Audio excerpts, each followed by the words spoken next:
Bueno, Ramiro, en esta entrevista que se titula Observar hacia afuera y observar hacia adentro, esta primera pregunta me gustaría que fuera aclaratoria, y es que ¿a qué nos estamos refiriendo exactamente con el título de esta charla? Observar hacia afuera, observar hacia adentro. Nos estamos indudablemente refiriendo a desarrollar esa capacidad de estar mucho más atentos a lo que vivimos o percibimos fuera de nosotros y estar también más atentos a todos los procesos que se desarrollan, que se desenvuelven dentro de nosotros. Para ello aquí hay que recurrir a la capacidad del observador, a lo que llamamos en el yoga el contemplador, aquel que es capaz de ver, pero de una forma muy profunda, muy perceptiva, más allá del caos de los pensamientos. Ver hacia afuera, ver hacia adentro, mirar a los afueras, mirar a los adentros. Ya veremos cómo, con qué actitud, para que eso sea realmente constructivo. ¿Y qué finalidad puede tener este tipo de observación dentro de la práctica del yoga o simplemente como autoconocimiento personal? Tiene, digamos, un alcance enorme. Si miramos, si observamos hacia afuera, con menos juicios, con menos prejuicios, con menos ideas preconcebidas, empezaremos a ver las cosas como son. Empezaremos a ver las cosas desde su esencia, a penetrar en el mismo fondo de las circunstancias, de los acontecimientos, pero además desarrollaremos con mucho nuestra atención pura, aquella que está libre de juicios, de prejuicios, de condicionamientos de todo tipo. El observar es aprendizaje. El observar más y mejor nos da una serie de información, una gran cantidad de información, y nos ayuda además a poder discernir con mayor fiabilidad, con mayor solvencia, con mayor claridad. Esto en cuanto a mirar hacia afuera. Y además, el hecho de mirar hacia afuera exige cierto esfuerzo constructivo de estar más consciente. Quiero decir con ello, mirar hacia afuera nos hace más conscientes y además le da energía a nuestra capacidad de observación. Dicho de otra forma, el color se vuelve más color, el sonido se vuelve más sonido. Si haces una caricia, estás más en la profundidad de la caricia. Si estás escuchando una melodía, estás mejor interrelacionado con esa melodía. No hay que olvidar que muchas veces es el pensamiento el que obstaculiza la visión clara, directa, penetrativa. Por eso hay que tener mucho cuidado con los pensamientos, que llega un momento en que usurpan el lugar de la realidad. Es decir, en lugar de estar en lo que es, estamos a través de esos velos innumerables que configuran los pensamientos. Eso en cuanto a mirar hacia afuera. Al mirar hacia afuera aprendemos, porque todo adquiere otro carácter, otra frescura, otra brillantez, otro mensaje. Muchas cosas que nos pasaban desapercibidas comienzan a manifestarse tal cual son. Se aumenta en mucho la riqueza de la percepción y de la atención y del conocimiento. Y al mirar hacia adentro, ahora hablaremos de ello, empezamos a observarnos y empezamos a descubrirnos. Durante la observación hacia afuera y hacia adentro, ¿qué actitud crees que debe de tomar un individuo para que realmente esa observación constituya un aprendizaje? Actitud ante esa observación. Sí, lo primero que quiero decir es que muchos de los grandes descubrimientos, ¿por dónde han venido? A través de la observación. Que muchas de las actividades artísticas, ¿cómo se llevan a cabo? a través de la observación y la percepción. Un pintor, un fotógrafo, un músico, un escultor. Es que la observación, la percepción, la atención es importantísima, igual que el discernimiento. ¿Cómo observar hacia afuera?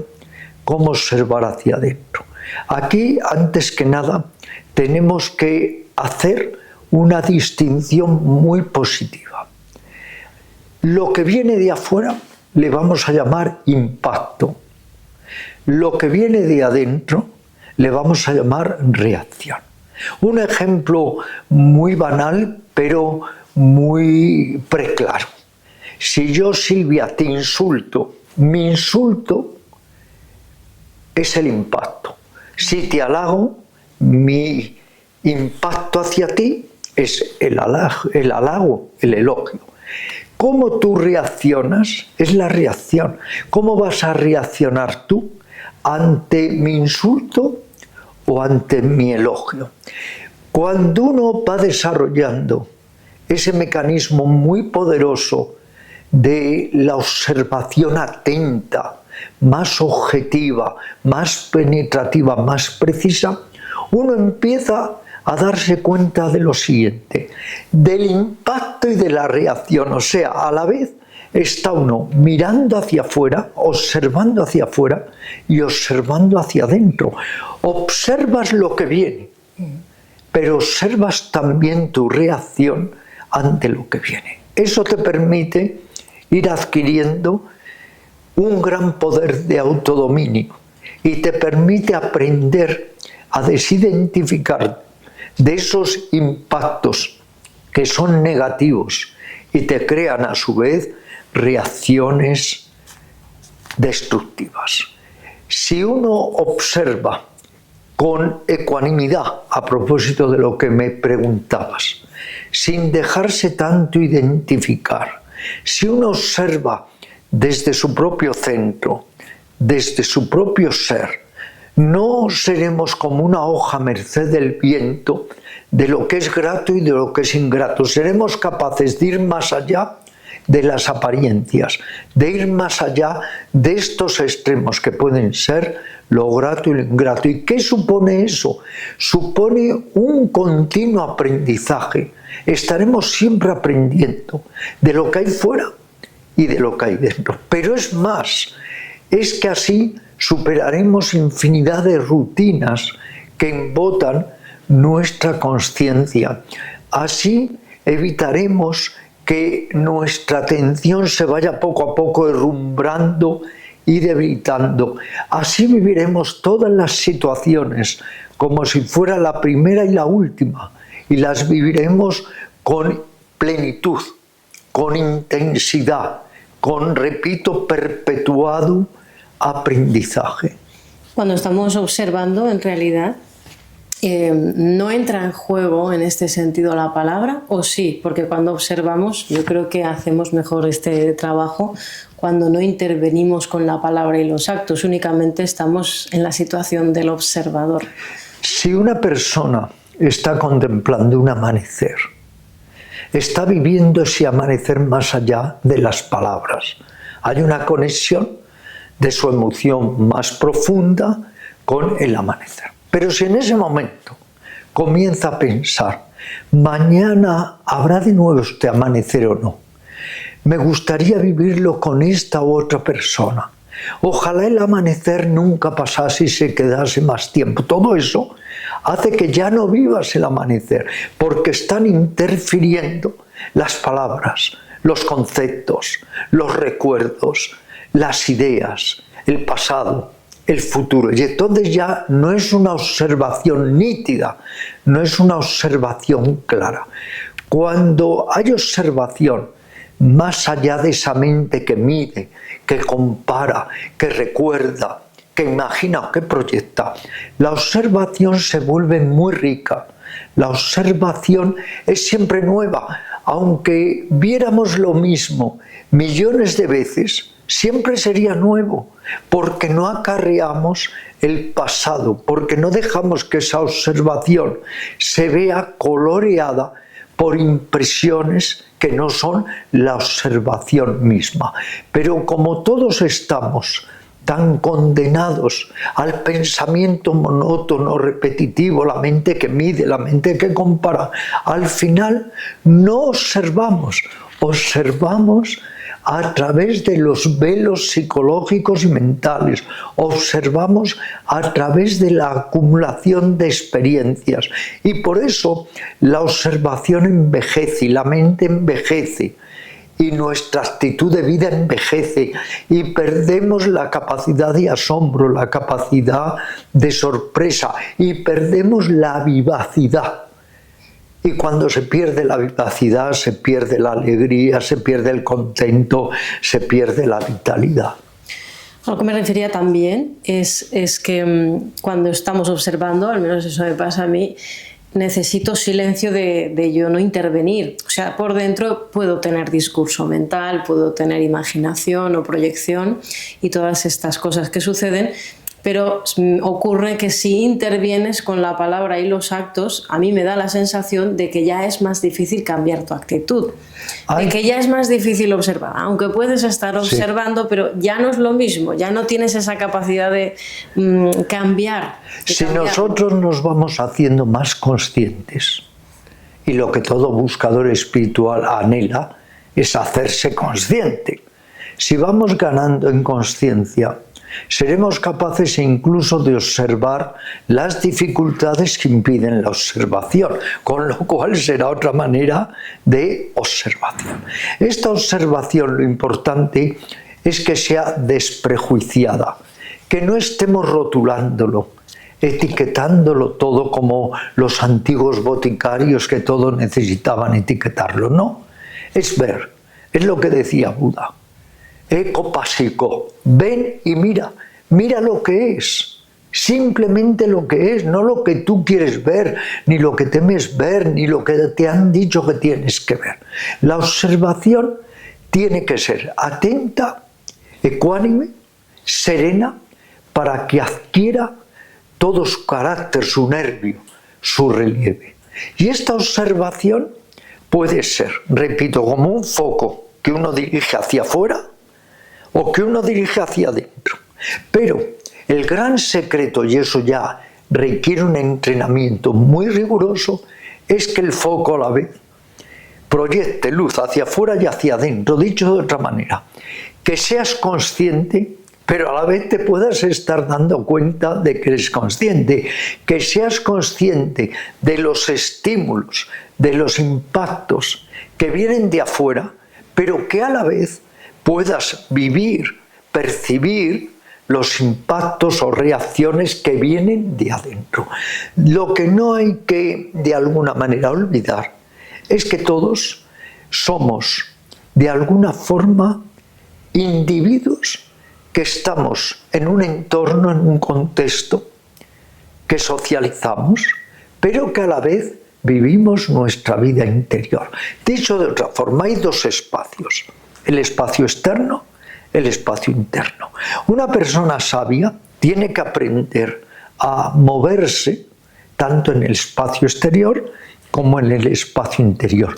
El espacio exterior, ¿qué es lo que lo define? Situaciones, circunstancias de todo tipo, eventos, fenómenos externos.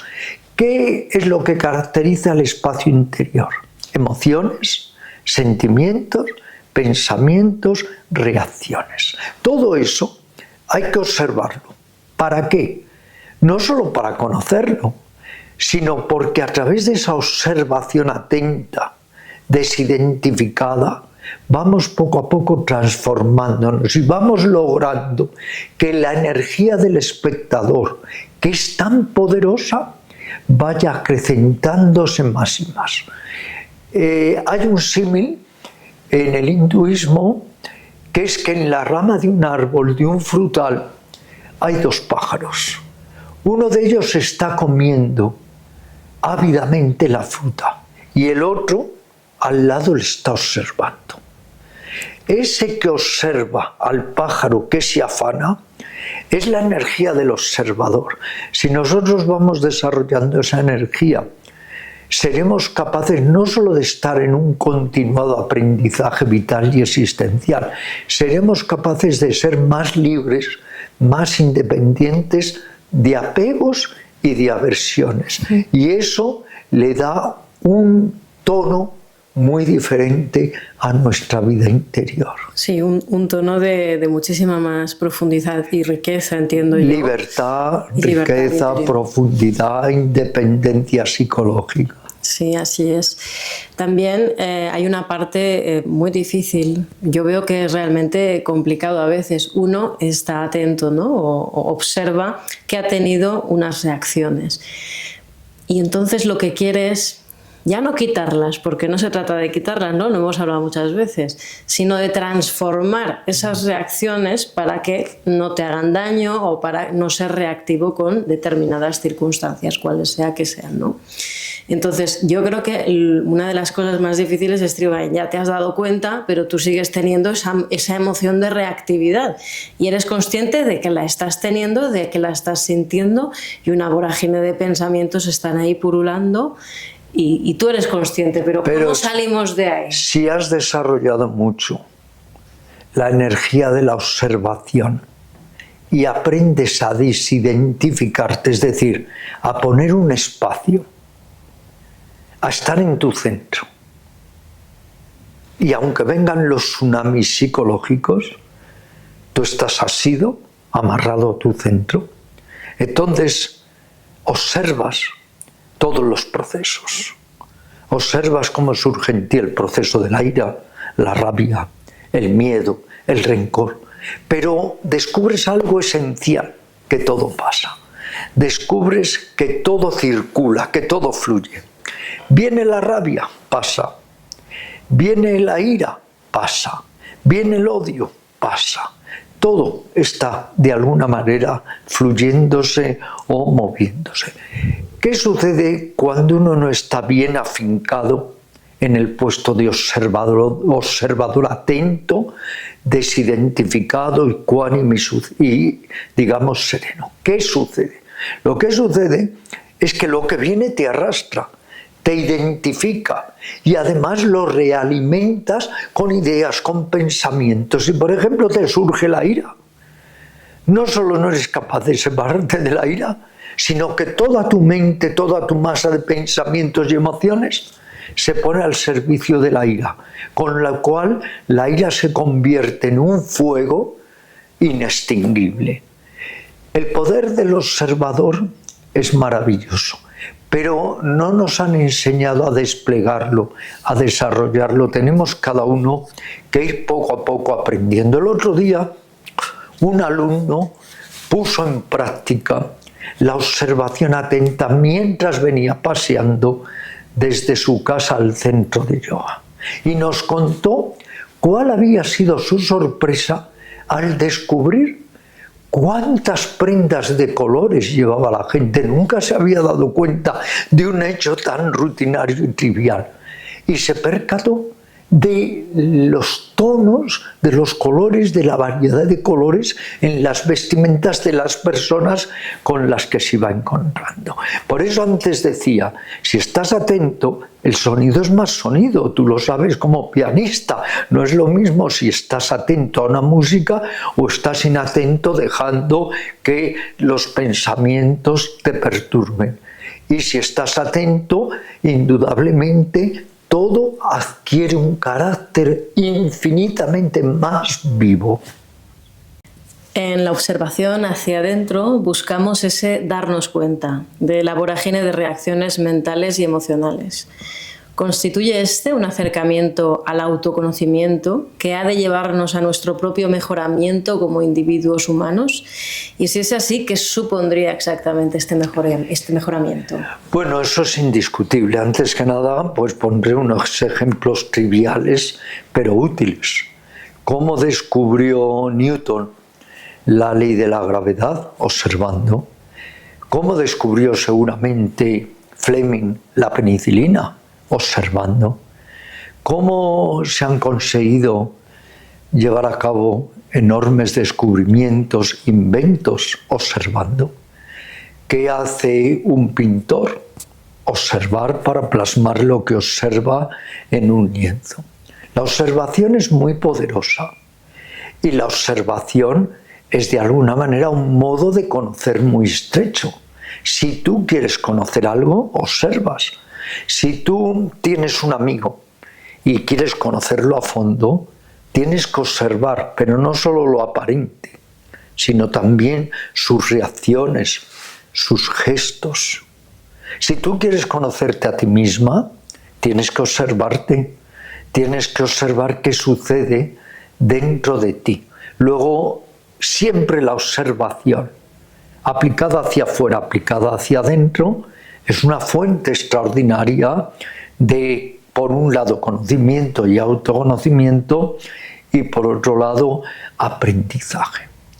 En la medida en que aprendemos correctamente, no neuróticamente, en la medida en que aprendemos conscientemente y nos hacemos más conscientes de lo que hay fuera y de lo que hay dentro, vamos poco a poco mejorando.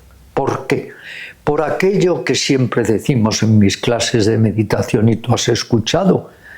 Si tú quieres extraer la espina, tienes que saber dónde se encuentra. Y no olvidemos que todos tenemos espinas. La espina de la ofuscación, del odio, del apego, de los celos, de la envidia. Hay espinas venenosas en todos nosotros. Si no observas, si no te das cuenta del proceso y voy más allá del proceso, ¿cómo vas a estar capacitado para arrancar o sustraer esas espinas? La observación es imprescindible para el autoconocimiento. Y a través del autoconocimiento sabemos qué tenemos que transformar. Y cuando ya sabemos qué tenemos que transformar para mejorar en nosotros, nos ponemos manos a la obra. Y ahí es donde verdaderamente comienza la larga senda de la autorrealización. Ir afirmando en nosotros lo que es constructivo y provechoso para nosotros y las otras criaturas, e ir eliminando en la medida de lo posible, debilitando aquello que nos hace daño a nosotros y a los demás. Como decía un autor al que entrevisté, ¿es que acaso las cosas no son ya lo suficientemente tristes para añadirles nuestra tristeza? Pues a través de esta autoobservación podemos ir eliminando aquellos actos externos o internos que causan dolor propio o dolor ajeno. Lo que un ser humano tendría que reflexionar es que, lo decía Buda y otros muchos grandes sabios, uno se hace el bien, uno se hace el mal. Esto es indudable. Y uno hace el bien o uno hace el mal a las otras criaturas. Por otro lado, si te autoobservas, te das cuenta también de tus mezquindades, te das cuenta de tu carácter intolerante, te das cuenta de tu vanidad, de soberbia. Eso te prepara más, si hay una recta intención de hacerlo, para ir superando ese lado oscuro tan neurótico que todos acarreamos. Y vamos con una pregunta un poquito más práctica. ¿Qué mecanismos, qué herramientas tenemos a nuestro alcance para desarrollar este complejo y nada fácil trabajo de autoobservación o de mirar hacia afuera y hacia adentro? Hacia afuera, estate atento. Trata de estar atento. Perdemos el hilo constantemente de la consciencia, pero trata de retomarla. Estate más atento a lo que ves, a las personas con las que tratas, más atento a barrer tu celda, tu habitación, más atento al comer, más atento al asearte. Si abrazas, abraza con atención. Si escuchas una melodía, escúchala con atención. Estate atento, ábrete. Yo le llamaría el yoga de la apertura. Abrirte, igual que se abre el capullo de una flor, igual que se abre un loto. Ábrete, ábrete, observa. Hay mucho que observar incluso en una miserable ciudad como pueda ser Madrid y todas las grandes ciudades, que se le puede decir que tal nos ofrecen muchas cosas, pero nos quitan casi todo, porque nos impiden el contacto directo con las estrellas, con el cielo, con la fauna, con la flora. Pero a pesar de todo, a pesar de este ambiente poluto psíquico y físicamente, observa a los seres queridos, a tu animal de compañía, al tiesto y las flores que tienes en casa. Observa los colores, estate atento a los sonidos, a tu propia respiración, a tu cuerpo, a la postura de tu cuerpo. Y desde esa observación vas adentrándote en ti mismo y vas también observando toda esa especie de circo que se produce en nuestra mente, ese teatro que está siempre en la mente, y te das cuenta entonces de las conexiones.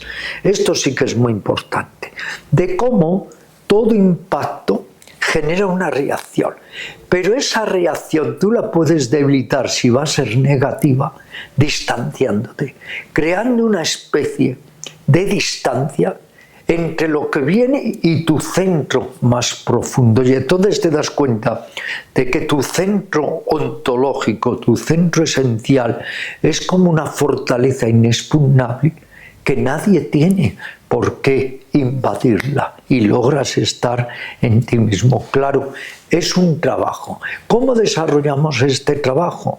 En la vida diaria, con lo que llamamos la meditación en la acción. También se le llama la contemplación en la acción.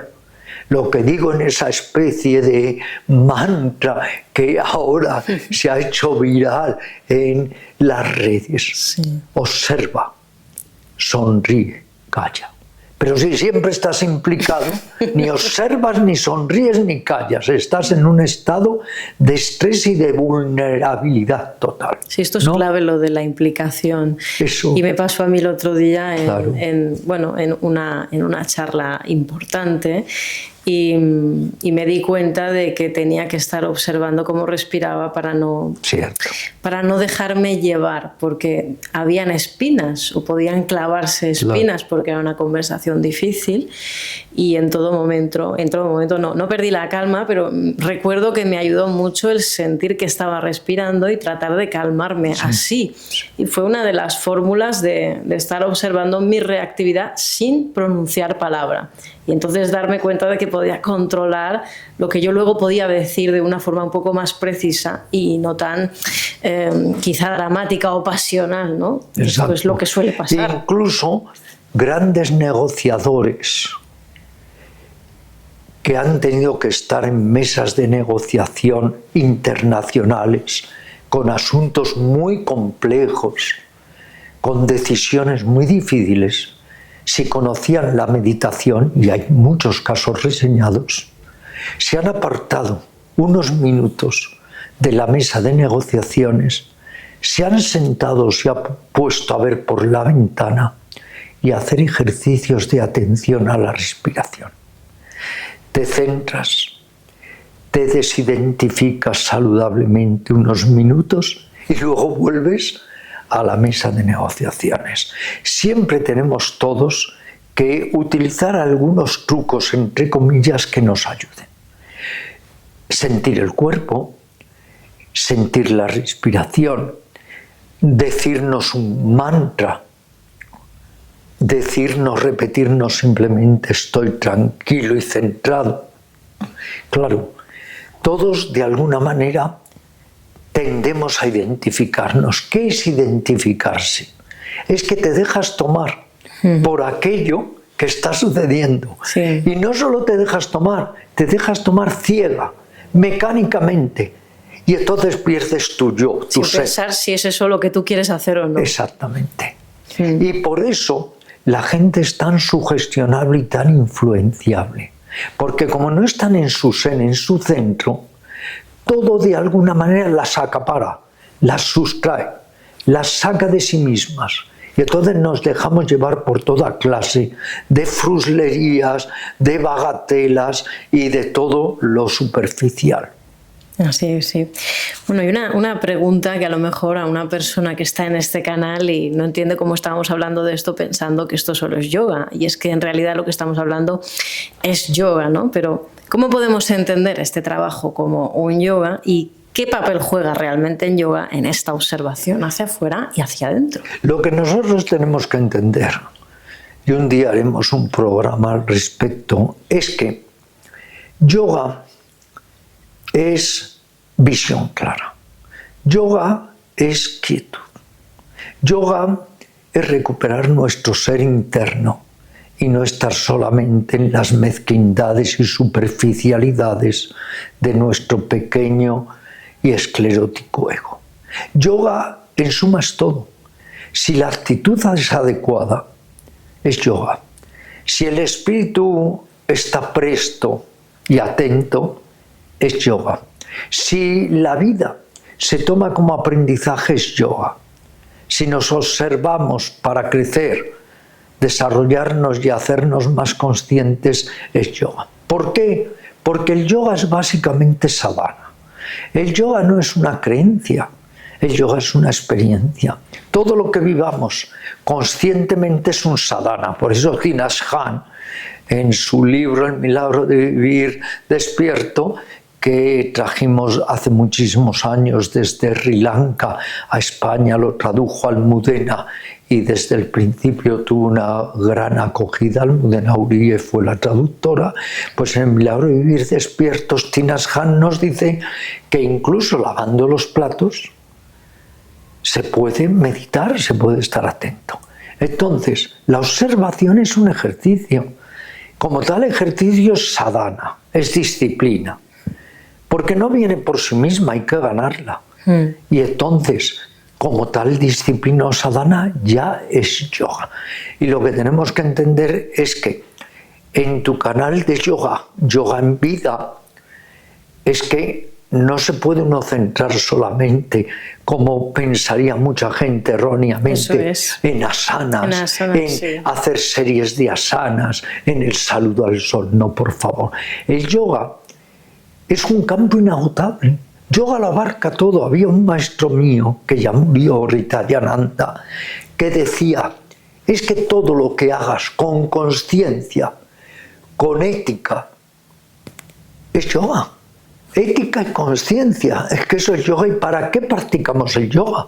Para ser más éticos y para ser más conscientes.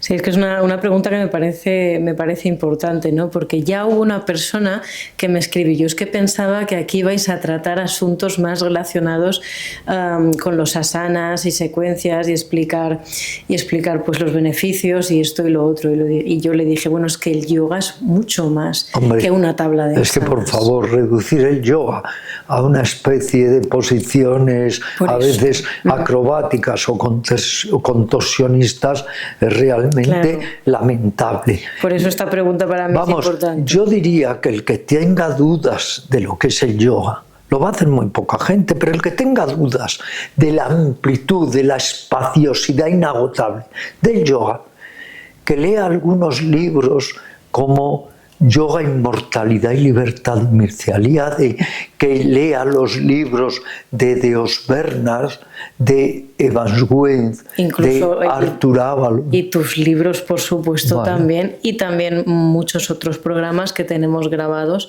en este espacio de Yoga en Vida. O sea que... Es que la asana es un fragmento del yoga y está muy bien. Yo he dado clases de Hatha Yoga 60 años, pero el asana es una parte. El yoga es inagotable, vamos. Es que, lo digo siempre, llevo 60 años investigando en el yoga y voy descubriendo y descubriendo cosas y me faltará vida para poder llegar a la mitad de lo que es el yoga.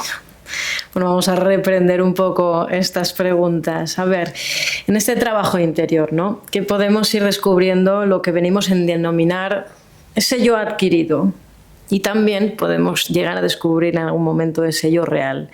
Pero, ¿a qué nos estamos refiriendo con este yo adquirido y con el yo real? Bueno, desde muy antaño, en todas las grandes tradiciones iniciáticas, se nos ha dicho que hay la persona real y la persona adquirida. que hay la mente pequeña, que es ese yo que cree que lo puede todo y no puede nada, el pequeño ego, y la mente grande, la mente más cósmica, ¿no? Y uno, a través de la autoobservación, ya que hablamos de ello, va descubriendo lo que es más esencial, más íntimo, más profundo, más hondo en uno y por tanto más valioso, y lo que es más superficial. ¿Qué es lo adquirido? Pues lo adquirido son las costumbres, los clichés socioculturales, las reglas sociales, las creencias, todo lo que nos ha venido afuera. Eso es adquirido, eso es un corsé, una armadura que nos han puesto y que muchas veces nos oprime y nos asfixia psicológica y espiritualmente. Y lo real es aquello que nunca ha dejado de ser. Lo que pasa es que hay que descubrirlo. Claro, una cosa es decirlo y otra es sentirlo y otra es proceder en consecuencia. Pero si nosotros seguimos de una manera seria la autoobservación, descubriremos cosas muy importantes. Por ejemplo, los autoengaños. Nadie puede evolucionar mientras se esté constantemente autoengañando. Los pretextos falaces, las falsas justificaciones, las mentiras que nos decimos a nosotros mismos y a los demás.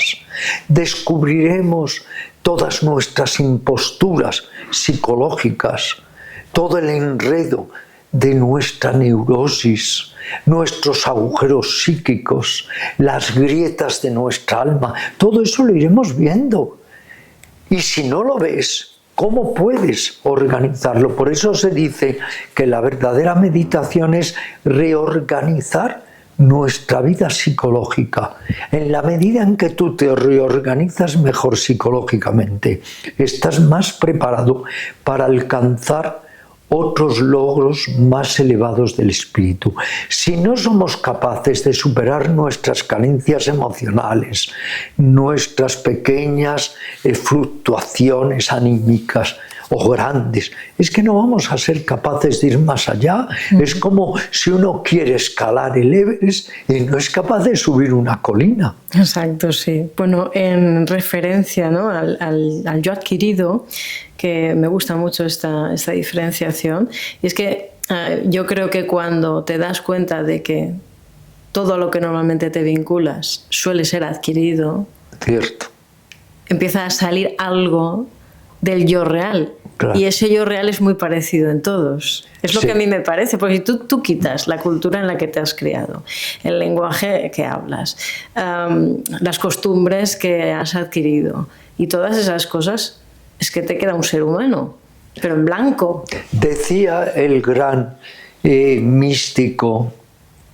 Edzard, decía que somos como capas de elefante, pieles de elefante, que hay que ir poco a poco autopenetrando hasta llegar a nuestro núcleo ontológico, a nuestra esencia. No se trata de aprender, es también desaprender. El yoga es un proceso de aprendizaje y desaprendizaje, pero a cada momento, no mañana, no luego, ahora. Estoy aprendiendo, estoy desaprendiendo, estoy aprendiendo, estoy desaprendiendo.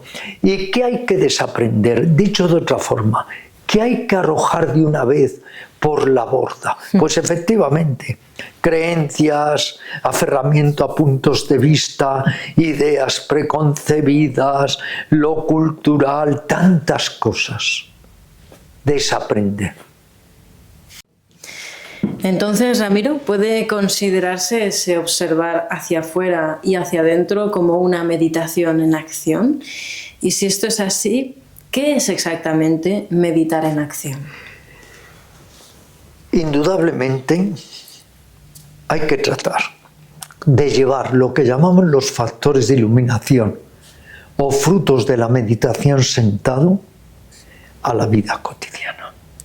A veces les digo a mis alumnos cuando acaba la clase, y ahora empieza la meditación, porque la meditación hay que incorporarla a nuestra vida de cada día.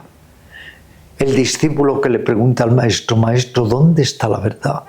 dice el maestro, en la vida de cada día. Protesta el discípulo, pero ahí yo no veo verdad alguna. Y el maestro concluye, esa es la diferencia. Unos la ven y otros no la ven. La vida, si sabemos tomarla con una actitud adecuada, es la gran maestra, es la gran yogini. Por un lado es maya, es lo ilusorio, pero como dice una antigua enseñanza hindú, de la mano de maya tienes que ir más allá de maya, de la mano de lo ilusorio atraviesa lo ilusorio. Hay que vivir el sinsentido para muchas veces llegar a lo que está detrás, que es el sentido. Si nosotros llevamos los frutos de la meditación a la vida diaria, todo se convierte en meditación. Tenemos que llevar a la vida diaria la atención, el esfuerzo o energía, el contento interior, la serenidad, la lucidez. Ya hemos tratado tú y yo en un espacio que creo que todavía no se ha editado, ¿no? No lo sé, ¿cuál de todos? Los factores. Los factores de iluminación que salen en breve, ¿eh? Bueno, pues esos factores de iluminación que desarrollamos con la meditación sentada no se pueden quedar en la sala de meditación, hay que trasladarlos luego a la vida diaria. Y ahí es donde hay que batirse el cobre, en la vida diaria, con el vecino que es un indeseable y te quiere hacer la vida imposible, con la persona que por la calle te golpea con su cuerpo y ni siquiera se disculpa, con las dificultades innumerables en el trabajo, con toda la basura psicológica que hay en esta sociedad, con los problemas, con la salud de los seres queridos, con las innumerables injusticias que se cometen aquí, en este escenario de luces y de sombras, de buenas, muy buenas, pero también malas personas. En este escenario donde hay cosas que nos gustan y otras que nos disgustan, donde está lo que nos favorece y lo que nos desfavorece, aquí es donde hay que tener una actitud meditativa, una actitud de atención, de sosiego, de ecuanimidad, de sentido cooperante, de benevolencia, de tolerancia.